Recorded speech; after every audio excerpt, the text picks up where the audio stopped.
To run a church, you can die. Because if you step into the flesh, you can break many people, you can hurt many people. So this morning, I realized the enemy wanted my focus to be removed from men to women. But I'm going to speak to the men and to the women. There are homes operating, but not in the order of God. When a house is painted, doesn't mean the house is blessed. Because you find men and women sleeping separately. And sometimes it's because the man is not taking his position. And then there's also times where the woman thinks she knows everything. So we sit with the dilemma.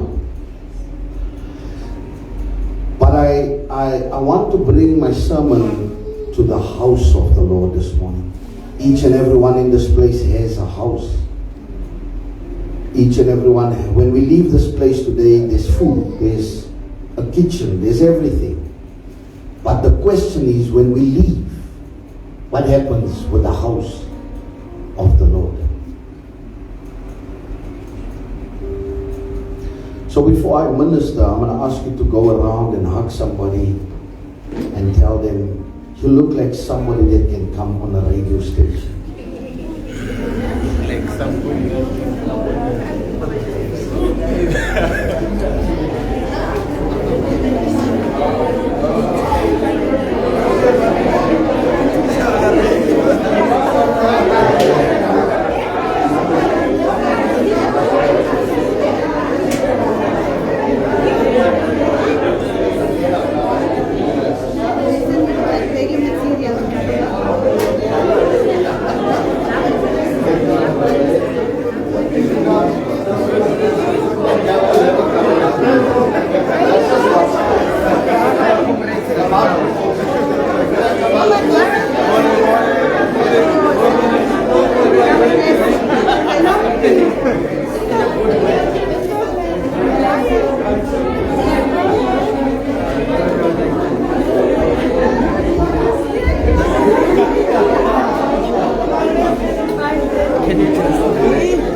No, last week I wasn't there.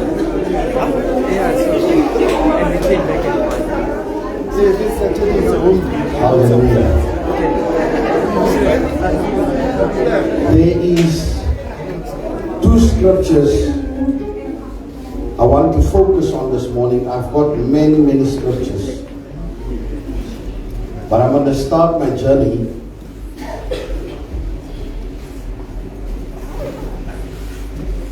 and I also don't want to lose men. I desire men to follow Christ, because if the man is in order, everything falls in order. But if a man is out of order, he makes his wife displaced. He makes his children misplaced. But it's only the order of God that can replace. Ephesians chapter 4 verse 15 and Philippians chapter 2 verse 2 and 4. Ephesians chapter 4 verse 15 and Philippians chapter 2 verse 2 to 4. I'm going to focus on these two scriptures as an introduction of the woman. If I have to title the message for YouTube purposes, I would say the women who are virtuous. Ephesians chapter 4 verse 15 says, but speaking the truth in love. So truth without love wounds.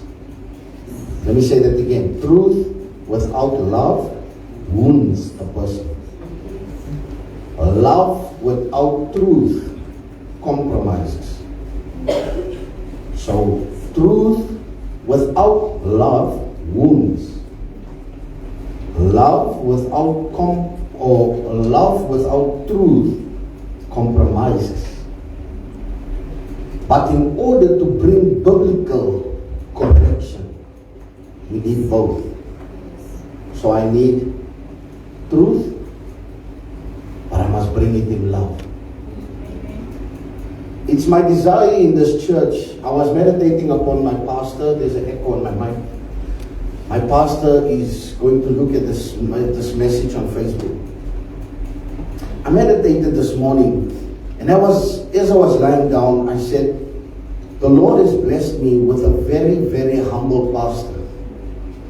Because he's one man, my pastor, is one man that will never ever judge a person to condemnation.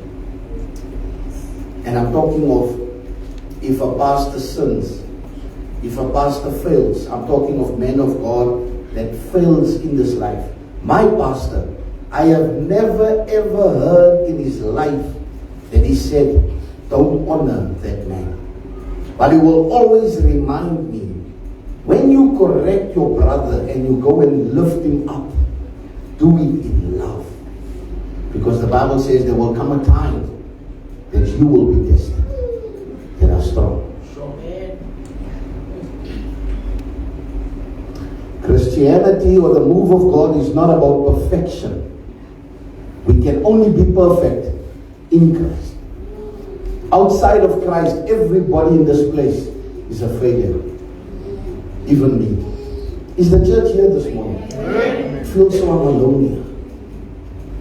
So echo on my mind, please, sir. Philippians chapter 2, verse 2 to 4 says, fulfill ye my joy, that you will be like-minded, having the same love, being of one accord, of one mind. That's the order of a house. A house has to be in one accord and in one mind. The house of God, if one pulls this way and the other pulls this way, there will never be a blessing in the house. This is why the Bible says, when brethren dwell, that dwell means one mind. Then the blessing of the Lord comes and rests upon you. Father, I lift up myself before your throne. I am a sinner without the blood. I'm a failure without Jesus. But as I lift up these oracles before your throne and your people, it is my prayer that when they leave the service, they will have food for thought. That their lives may never be the same again. In Jesus' name, amen. You may be seated in the presence of the Lord this morning. Can somebody give the Lord a hand?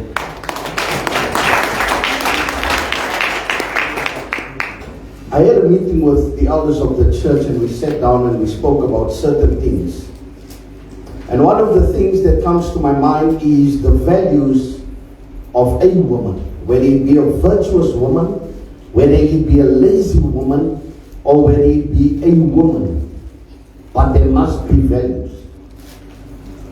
And the greatest value of a virtuous woman is that she reflects the character. I want you to listen to this.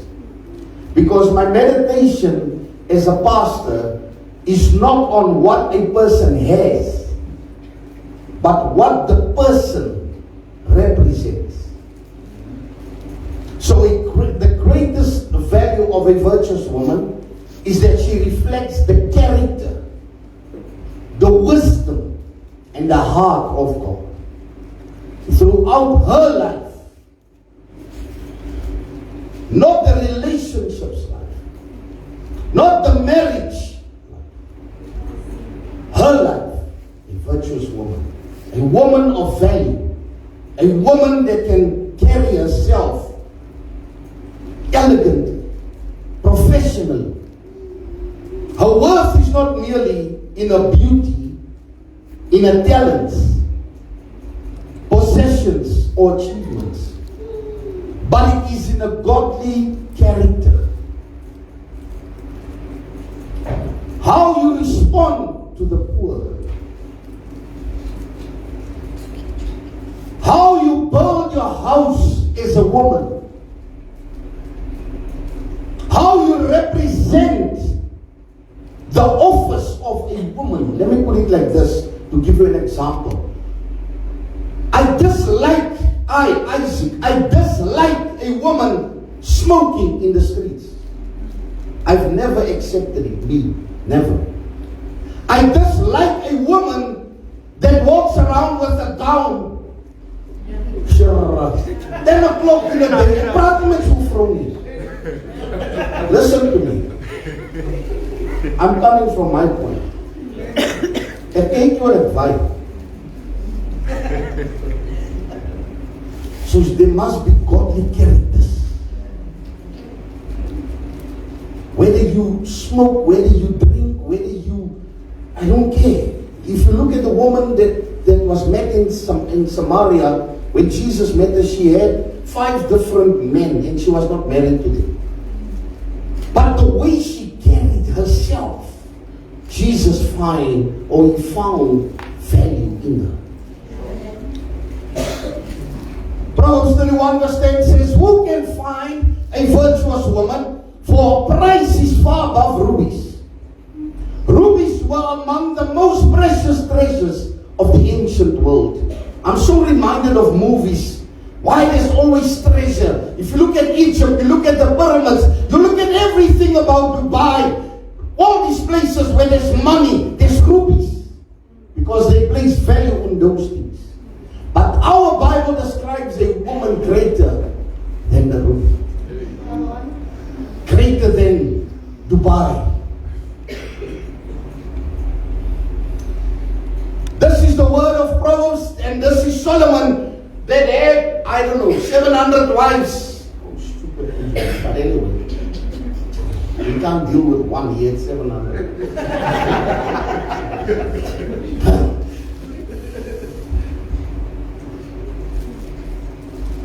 Scripture teaches us that a virtuous woman is worth far more because her influence enriches generations. The value of a virtuous woman, she fears the Lord. Number one, how do you find a virtuous woman? Listen to me, young boy. Listen to me. Let me speak like a father. If you go out and you desire a girlfriend, look for the one that loves God. Amen. When you look for a boyfriend or a girlfriend, and I don't want to go off my sermon, but the house of the Lord is a good place.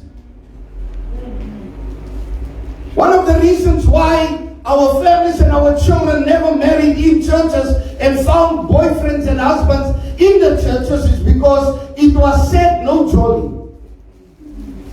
But you can never get married without jolly. So there's an order to do it. There's a right way to do it.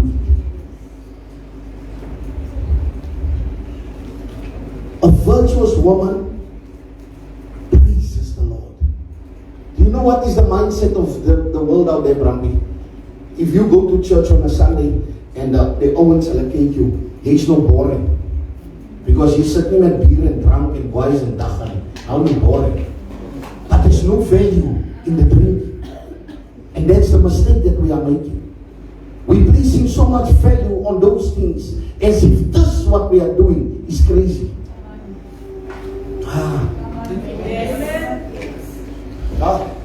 Let me preach.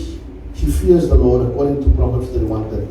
A woman that feareth the Lord, the Bible says, she shall be praised. That woman, husband, that's the woman that you must place your money in.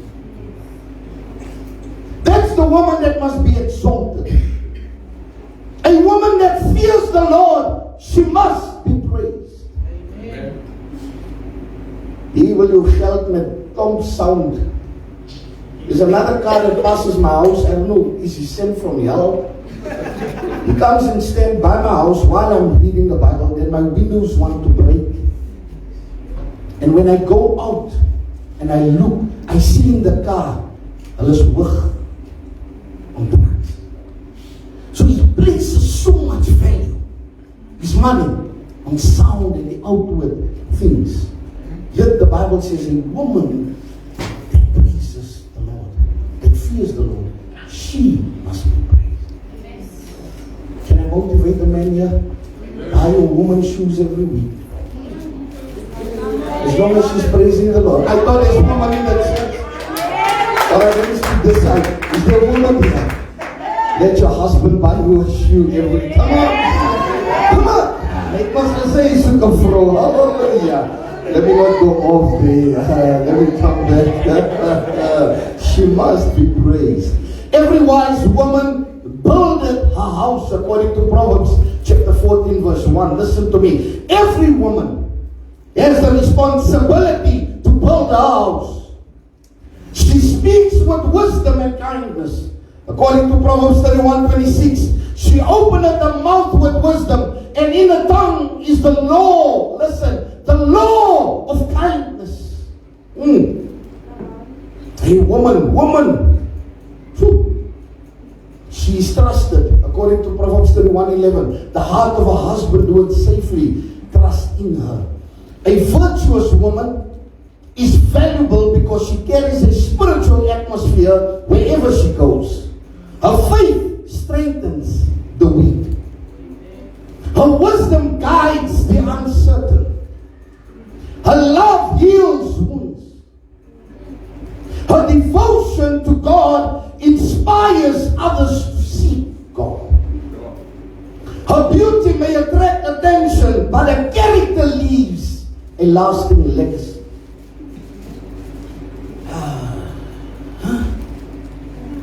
Her beauty may attract attention. Oh, she comes in, then we all check that. But what she leaves there, after that, speaks forever. I'm talking of a virtuous woman. When the woman that broke the alabaster box and poured the ointment on the feet of Jesus and wiped it with her hair, this woman teaches profound spiritual truth. Her actions reveal the core values of a heart completed or completely surrendered to Christ. She valued Jesus above material wealth. The problem with you and me in the church, when we speak of this woman, we think of somebody poor. And you guys must align your mind to the word of the Lord. This woman was not poor, my brother. In fact, this woman was the one they wanted to kill and stone to death. This was the woman where Jesus wrote on the ground and he asked, "He that has no sin, let him throw the first one." And nobody. So this woman was found in adultery. Do you know why? Because that was her work. She made money. This woman, listen.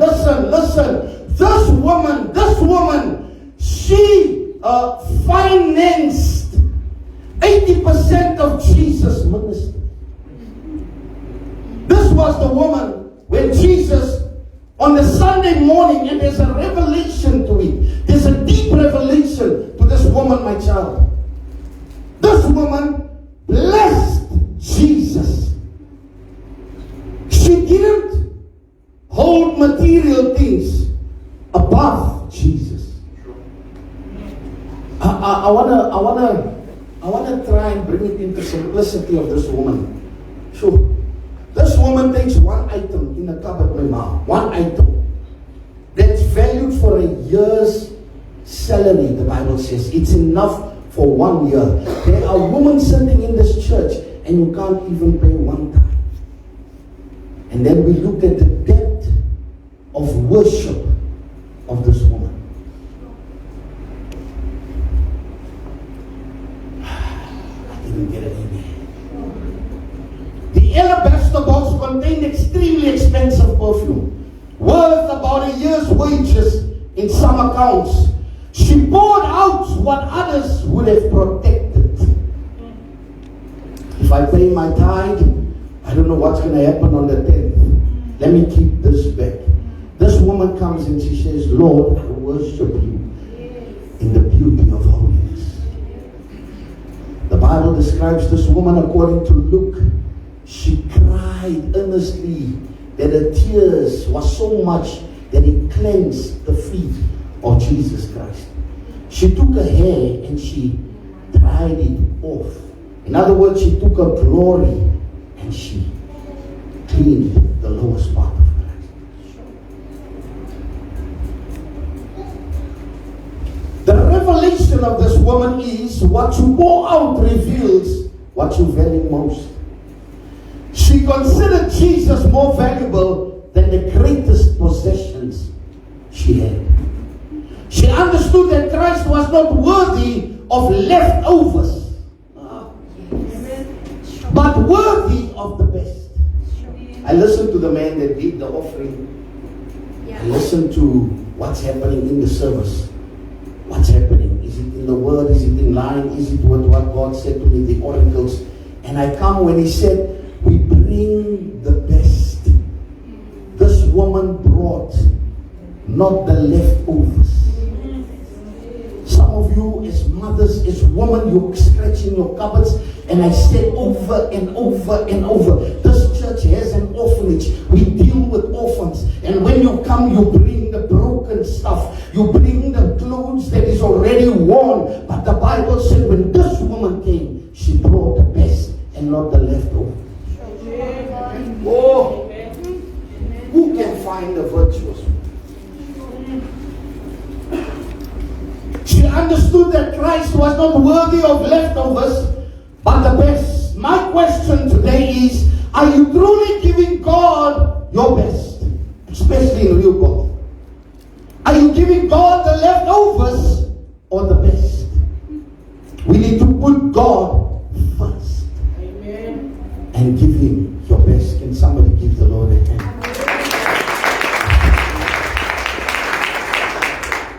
This woman possessed extraordinary humility. She did not approach the head table. Listen, where Jesus was sitting, she did not approach the highest level. She did not approach the table or seek recognition. She positioned herself at the feet of Jesus.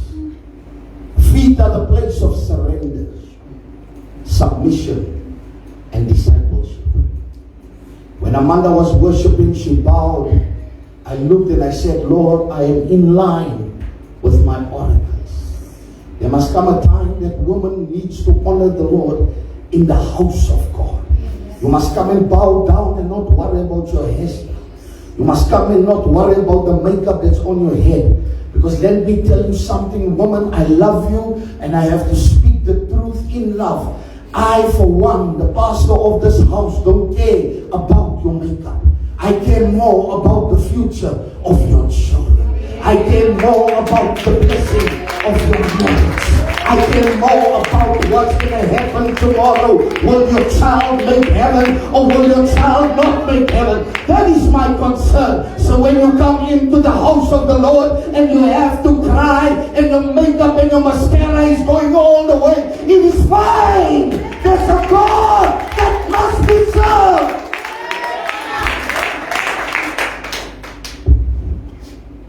Her tears were not merely emotional. She carried genuine repentance.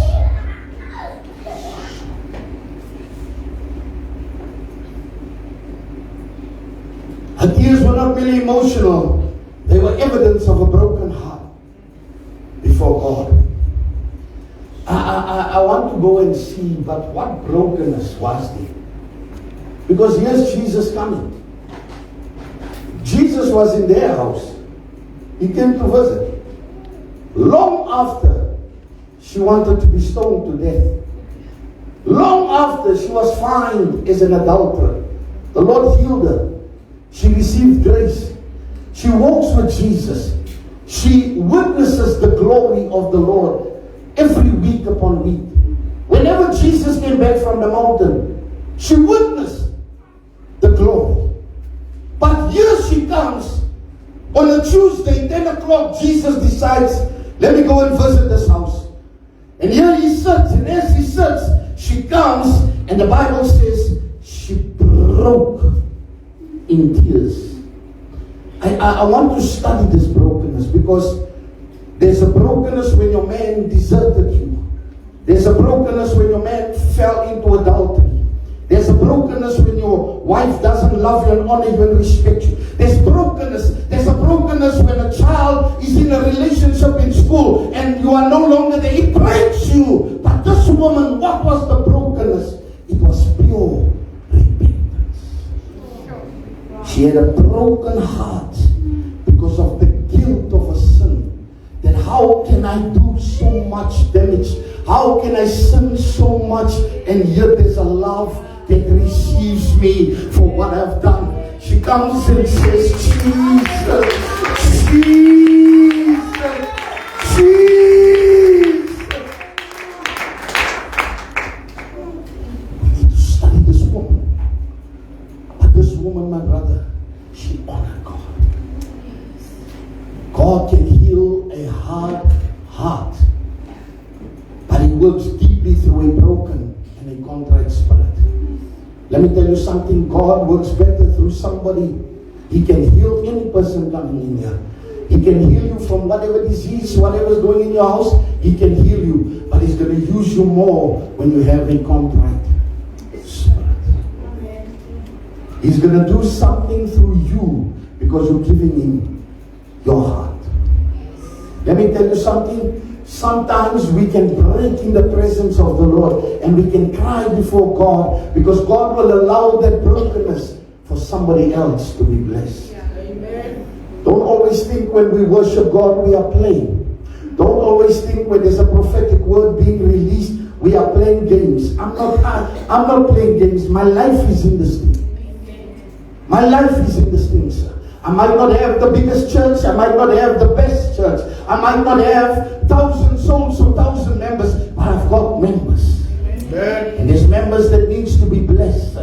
There's people in this place that must go higher in the name of Jesus. There's a woman that's coming in this place and her children needs help in the name of Jesus. This is not a place where we play and it's not a playground. This is a place where we bring our heart and we become a contrite spirit and we bow before God and we give Him the glory in the name of Jesus. Is there somebody with me this morning?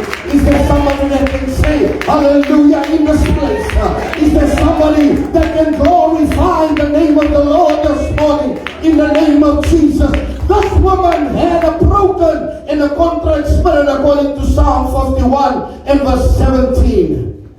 She understood worship as sacrifice. Worship is not singing, please. Worship means to surrender. Surrender. The fragrance of her perfume filled the room because something precious was broken. It's a powerful principle that emerges out of this. What remains unbroken cannot release a fragrance. It's only in your brokenness that the fragrance comes out. This woman brought and broke the alabaster box. And that fragrance filled the whole room. She had spiritual discernment. While others saw a teacher, she recognized someone worthy of extravagant devotion. She perceived value that others missed. Many in the room observed Jesus, but she encountered Jesus. There are many women that only comes to church and they never encounter Jesus because they look to the praise team. They never encounter Jesus because they look at the ushers. That is why you have ushers that those comes to church and when they leave, They are angry because their focus was never on Christ. They never encountered Jesus. But this woman, in the presence of many people, she discerned the glory of the Lord. That is why when we come to church, don't come to play. Don't come to look at who's in church and who's not in church. When you come to church, don't put your eyes on the pastor. This pastor is married. You need to look to Jesus Christ. He's the author and the finisher of your faith. He's the healer in the name of Jesus. He sent us to preach the gospel. He sent us to tell you that He's coming back. Thank you for that word, Aubrey. That communion reminds us that Jesus is coming. Amen. I want to speak to the woman. The truth, but in love. You come to church and you treat the altar. This is an altar in the spirit. Whatever said and done here, whoever is on this altar, this is recorded in the Lamb's Book of Life. Because we came in the name of the Lord Jesus. Some of you are treating this altar like Mall of the North.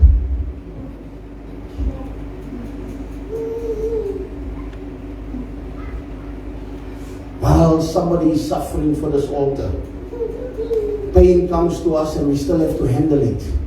Hardship comes to us and our perseverance is, I must preach to the flock. I must preach to God's people. So I have to live pure. I have to go through this pain. I have to overcome this pain. I have to overcome this disappointment. There's people that comes against you. There's people that speaks against you. Your cars are breaking. Money's going and it's not coming. There's people around you that's gaining from you. They're eating from you. They're taking from you. But we, the one that's paying the price, we have to persevere because this altar must heal somebody. Yes. But many people come in and they treat this altar like Mall of the North because you're not paying the price. Some of you men, we ask for prayer on Wednesday as a church. Do you think the praise is only for me? But you find men not coming. Am I preaching the gospel to somebody? Amen. Can somebody give the Lord a hand?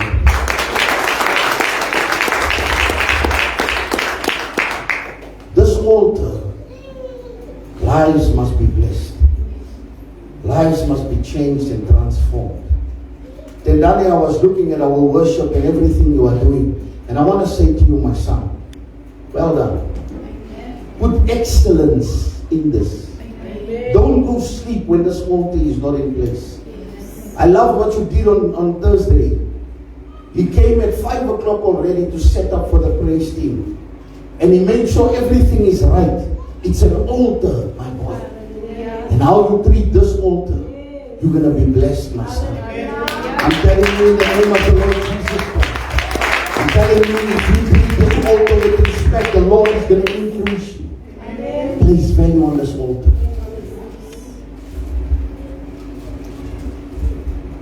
This is the altar that lives must change for the better. If I speak to women, you have children. This is a place where pain in marriages must be numb because of what we place on the altar. It's an altar. Our children never gets delivered because we treat God's house like nothing. Hey, Spirit of the Lord said, speak truth, but speak it in love. You ask yourself, is the pastor the only one? The only one in the church that must live holy? Is the pastor the only one in the church that must sacrifice his time? Is the pastor the only one that must give up his family, his time, his children to come and stand here and represent Christ? The reason why some people are not delivered in their houses, my boy, listen to me, is because of how they treat the altar. And then their children never get saved. We had communion this morning. According to the Apostle Paul, my brother, you spoke it this morning. Paul says, do not take it in an unworthy manner. Because if you take the blood and the table of the Lord in an unworthy manner, he says you will die before your time. He says you will fall sick and you will die. And then he says there, it is nothing to do with the past. new living. Are you with me? Estelle, are you with me?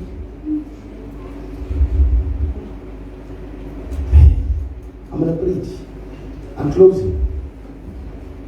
I'm speaking to a woman. I want to testify to the church. Let me give you a blessing. Many knows that we are building an orphanage. And we started. I'm standing now in front of a camera, my brother. I have never ever done the work of the Lord with money in my account. I have built a church, or by the grace of God, we built a church. It was a 300-seater church. The Lord allowed it to be broken up, to be, I don't know, I can't explain these things to you.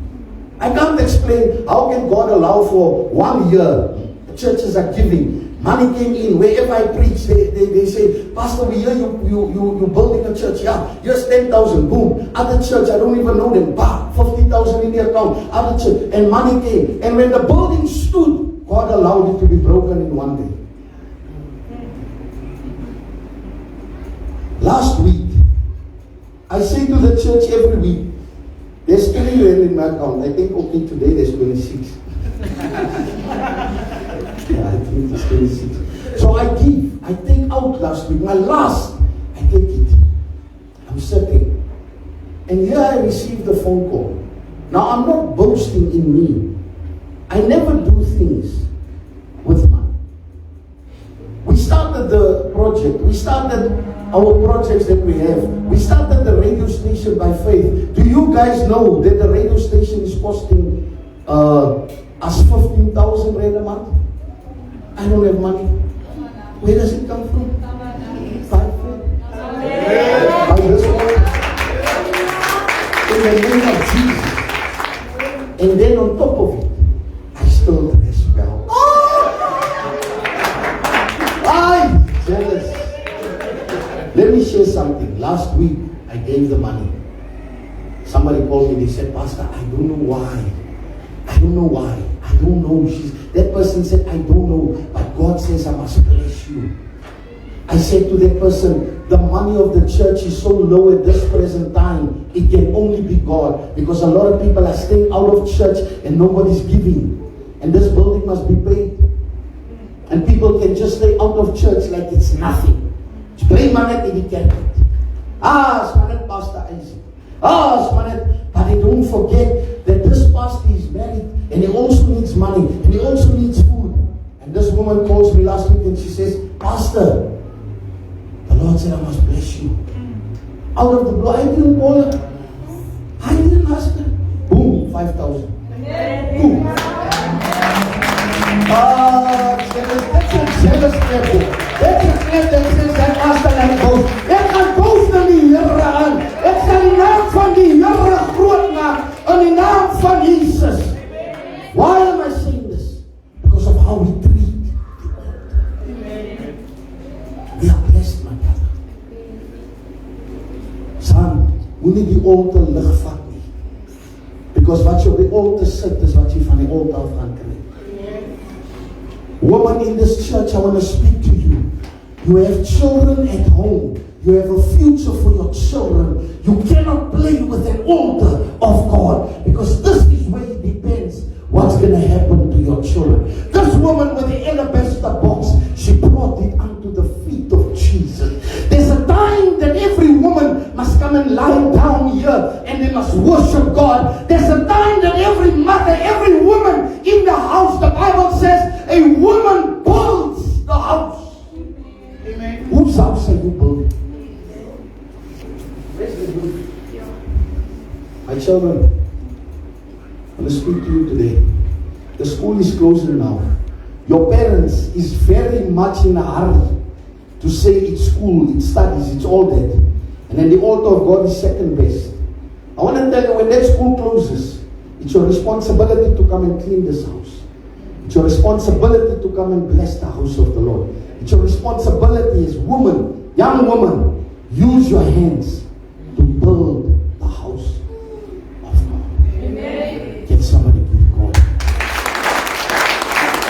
You know, are you with me? don't encounter powerful moments in the presence of the Lord because we treat the altar like nothing. I said to the elders in our meeting, you find people are just out of, I wanted to call somebody this morning that's again not in church. 2 months. Now when something happens in this time, because the spiritual life is dead, now the pastor, when that person dies or something happens, nobody pastor wrong stand. Maar die pastor are not flu. Who prayed for the pastor? Nobody's talking. All right. I'm going to say Amen. Huh? The pastor's work on the altar here, the pastor's work is to stand before God and say, you've called me. I've built the altar. Here's your people. I lift up this name before the Lord. Bless them, Lord. I saw them. They are there. Bless them, Lord. They came. Bless them, Lord. I am the shepherd. And there's a sheep gate. The sheep follows the voice of the shepherd. They must come in. And I'm calling the woman, what house are you building if you are not building God's house? Oh.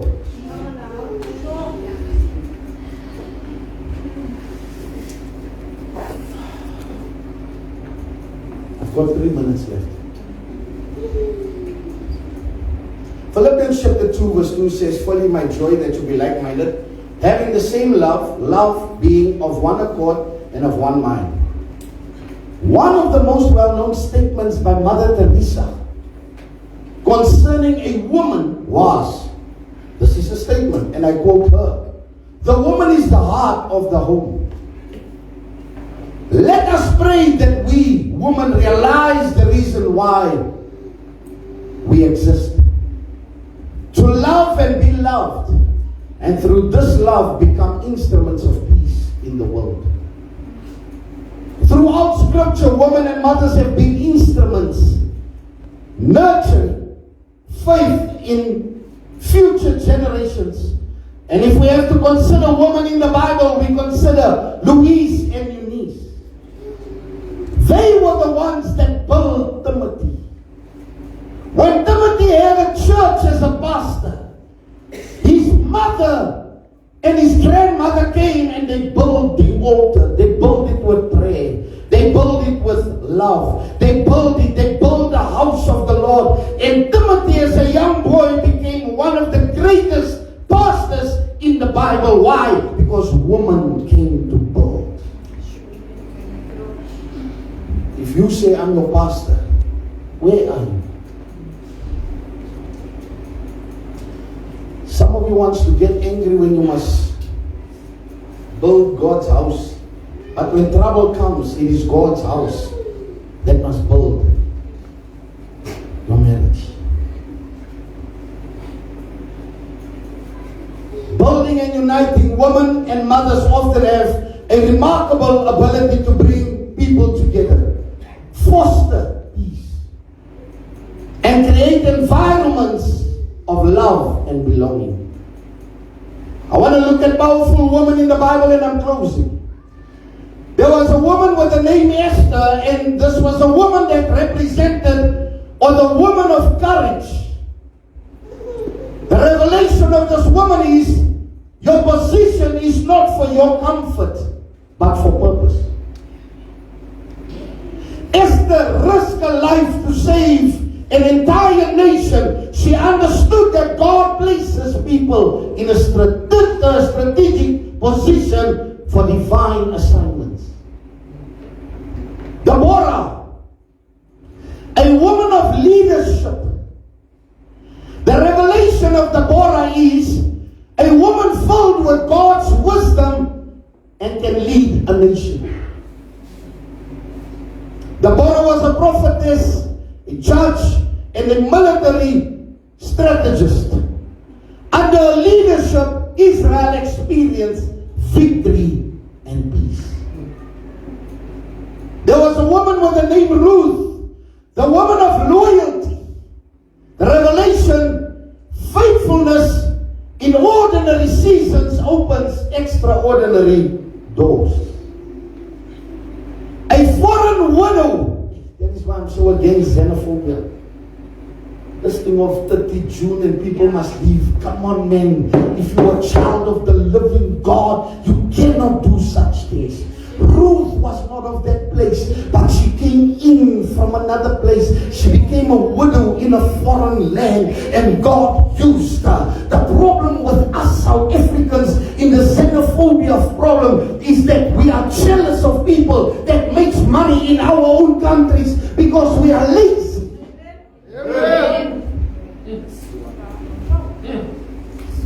I'm recorded. I was so blessed when I did a research based on the situation of this xenophobia. This, what do you call these parties that wants to divide? People must leave, people must go. Ruth was never placed outside. And yet she came into that foreign land and she received Boaz. Come on, yes. The greatest blessing of that nation, she received it. Why? Because the focus was on Christ. And when she received it, many were blessed. But my research has blessed me so much. Listen to me. I started to fall in love with Indian pastors. I'm not lying to you. I'm recorded. My research on this thing, I come to realize that Indians came from India for slavery. They were taken from India. They were brought to Durban in slavery.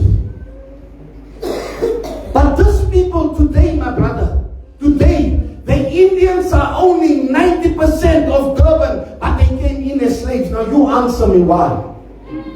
Do you know why? Because when they came in, they realized they are slaves, but the people that enslaved them is lazy.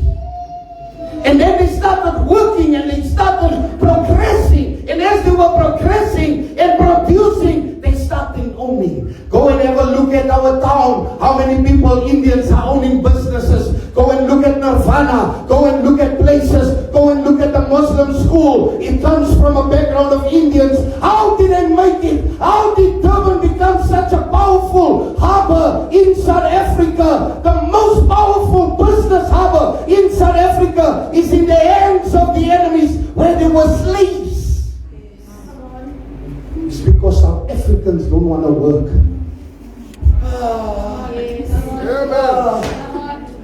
Let me preach. Listen, they will never serve the Indians. They're making a mistake. Politicians must stop wanting everything for free and tenders and start working. Start laboring. You're going to see we'll have a better South Africa if we, the man and the woman, start working and take our eyes off just this fast money and tenders and all these things. We'll be powerful. This is why God says He hates laziness. God is not a God of laziness. He says, I want you to look to the end. And Afrikaans, hy sê, kyk na die muur. Ah, jy het dit gesê. Amen. Ruth, a foreign widow, became part of the lineage of Jesus. This woman was not in the lineage of Christ, my wife. Listen, if we have to preach it as pastors and the government must call us against this xenophobia in South Africa, I will rebuke this government. And they can come and put me in prison. My number is number 69 Benz Avenue, Western Polokwane 0699. My telephone number is 0745757889. My website is www.mjru.me. I came to tell the devil, you are a liar.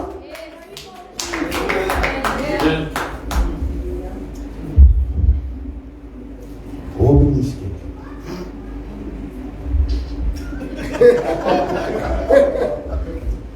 You're following the wrong thing now. Mary Magdalene, the woman of devotion. The revelation of this woman, those who love Christ deeply become carriers of resurrection news. Listen to what I'm saying, Austin. Listen. The woman of devotion. She devoted, everything about her was devotion. She woke up with Jesus. She spent time with Jesus. She was the first one at the grave. Why? Because the morning is important for her. And yet she was the one with resurrection news. I came to tell you, when Jesus is your devotion, there's a resurrection power that we have upon us.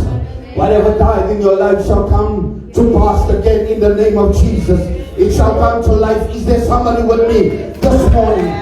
She was the first witness of the risen Christ, and she became a messenger of hope. The core values of this woman, unwavering devotion. She made sure that Jesus was first. Mary, the woman of surrender. The revelation, God's greatest miracle, are birthed through surrendered vessels. Listen to me, praise and worship team. If you want the glory to flow in this place, surrender your life. Whenever you have a free minute, lie down at the feet of Jesus. You're going to see a blessing in this house in the name of Jesus. Woman, when you surrender everything, God will change your world forever. God will change your children forever. Healing becomes your portion. Healing becomes your breakthrough. Peace becomes your portion. Is there a mother in this house this morning that needs the glory of the Lord in this place? Is there a woman in this place that says, God is my healer? In the name of Jesus, I need to have some church in this place this morning. I need to celebrate the Lord Jesus Christ this morning. This house must never be divided. The Bible says we must have one mind and one mind only. I come to understand, Jason, there's not a woman in this house that's better than the other woman. You are one. You are the same. You are the body of Christ. You are God's chosen generation. You are a peculiar people. You are a risen people. You are a woman of value. You are a woman of great value. Your life is much more worth than the ruby in the name of Jesus. Our woman must be lifted up. Our woman must be exalted. Our woman must be praised in this house. I need men that can stand with me and declare our woman is valuable. We need our mothers. We need our wives. We need our blessing in the name of Jesus. I will not give the enemy chance. Woman is important. Woman is needed. The woman in this house, they shall never fail.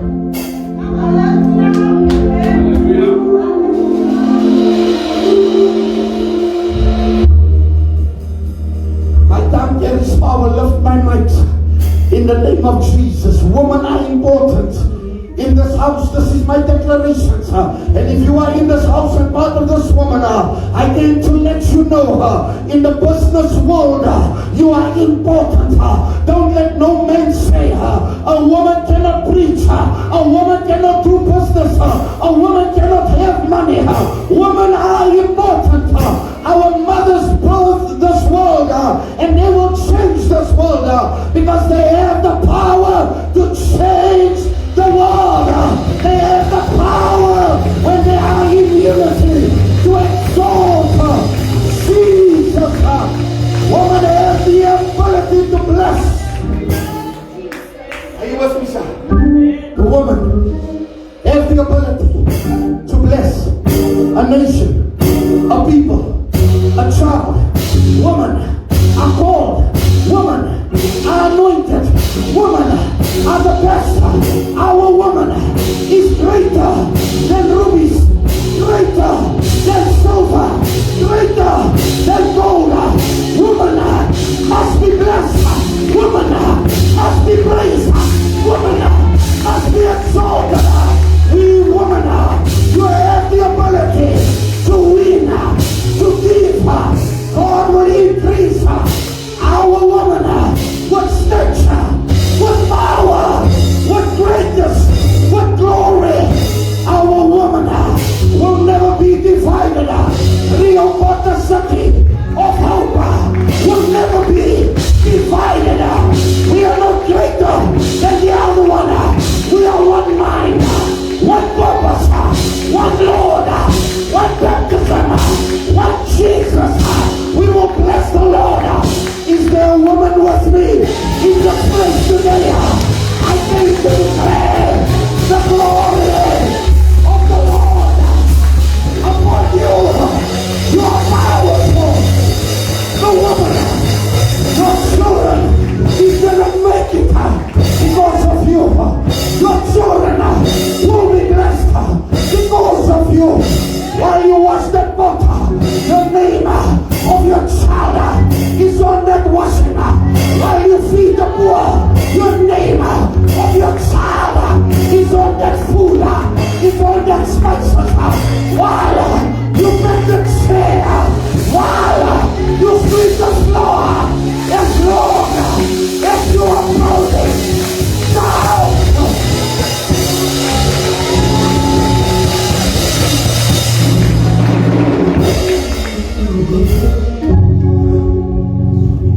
I came to preach to women.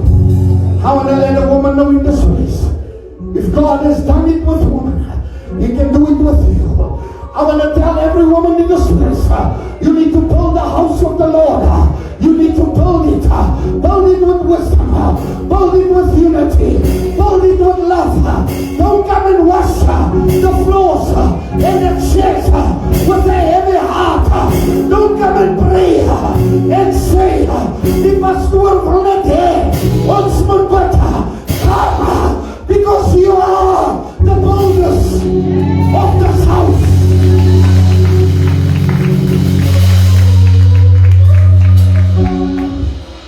I need a woman to arise, my brother. We men cannot do without a woman. Adam didn't ask for a woman. God decided to give him a woman because woman has the ability to pull the vision. Woman has the ability to carry a child for 9 months and still bring that baby out with a blessing. Woman has the ability to change the world. If you build the house of the Lord, let your hands be a blessing unto God's purpose. Let your hands, the Bible said, the earth is the Lord's and the fullness thereof, the world and they that dwell therein. He has founded it upon the sea and established it upon the floods. Who shall ascend unto the hill of the Lord? Who shall stand in his holy place? He that hath a pure heart, he that did not touch the unclean. Woman, your hands must hold, your hands must stand with, your hands must be your hands.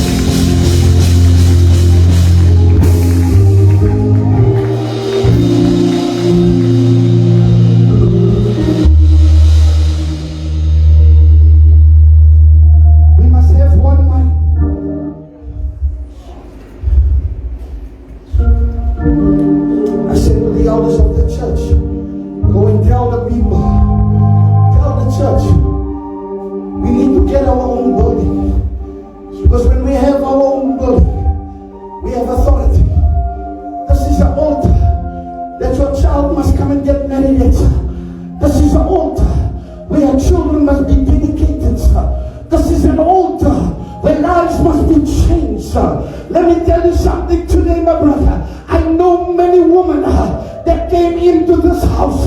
They had nothing. They were broken. Their children was off track. But when they came to this altar and they surrendered unto Jesus, they are blessed today. They are delivered today. They are increased today because of the soul.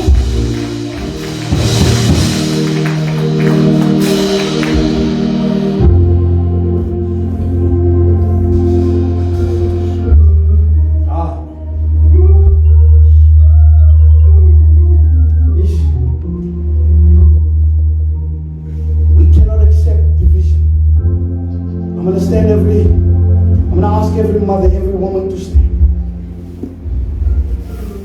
We cannot accept division.